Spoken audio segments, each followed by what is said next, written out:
Can I introduce myself? Yeah. My name's Gordy Bonker. Nice to meet you. Nice meeting you. Big fan of your stuff. I do a lot of vintage sports card content, Yep. mostly on TikTok and Instagram. Okay.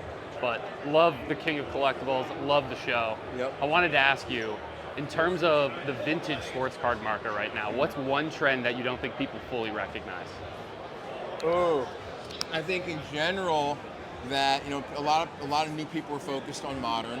I think in general that vintage is continuing to go up. The best of the best is like unobtainable prices, Yeah. but the grails, like let's look at some of these beat up 1952 Mantle cards, right? Yeah.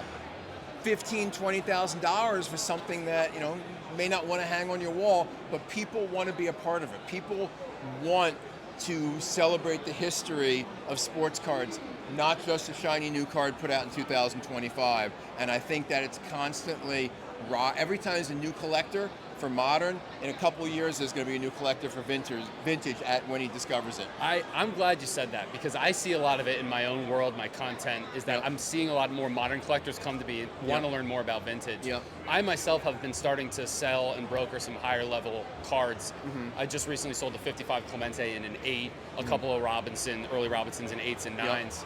And one of the things that I'm trying to work through on some newer buyers at that category is they're very fixated on the comps. They're talking about the comps. Yep. But if it's the only card on the market Yep. and you're thinking about what this would do at auction Yep. when it hasn't been brought out in a while, Yep. we're seeing new highs constantly made. Can you speak to that at all? Sure. I mean, the other thing about comps is, let's take, you can take your 55 Clemente or you can take a 52 Aaron, for example, Yeah. right? If you have a PSA 8, they can vary wildly in price depending on the color of the card, the centering. Are there, what is bringing it down? So that's the other thing. Like modern cards, okay, a 10 sold for this and a 10 sold for that. On vintage card, it's really the individual aesthetics of the card as much it is the individual grade. And yeah, of course they're going to be less. Of course they're going to be less comps, but you could say, okay, fine.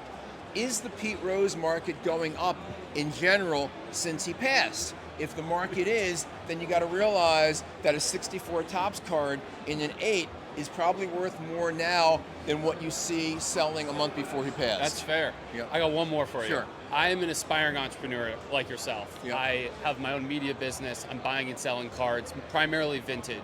If there's one piece of advice that you could tell me that I could one day try to be like the king of collectibles, what would you tell me, somebody earlier in their journey? I would say first of all, don't overspend. Okay. Second of all, deal with people you trust to make sure that you're getting the real thing. But also, social media, and which you're doing great. Social media is free. Take free advertising whenever you possibly can. I would honestly like for you, go to little kids, like literally, okay. Do you know who Babe Ruth is? Yeah. Do you know who this is? Do you know who that is? And like talk about it and then use images of the cards. Just make it exciting that, hey, the world didn't really start, in 2003 basketball Yes. with the bronze rookie class. That's right. There's a whole world of baseball history Yes. that exists before what we're in now, and all the shiny refractors and stuff like that. Yep. Ken, I appreciate everything you do for the hobby, Thank you so man. much. Thank you Yep. so much Have for a the good time. one. Check it out, Ken Goldin, King of Collectibles. When season 2 drop? Season 2 came out last year. Season 3. Season 3 we're completing over the next week, and hopefully, they got to dub it into like 46 different languages, right? So that'll take a few months. Check it out on Netflix, guys. Thank you so much, Ken. Thank you.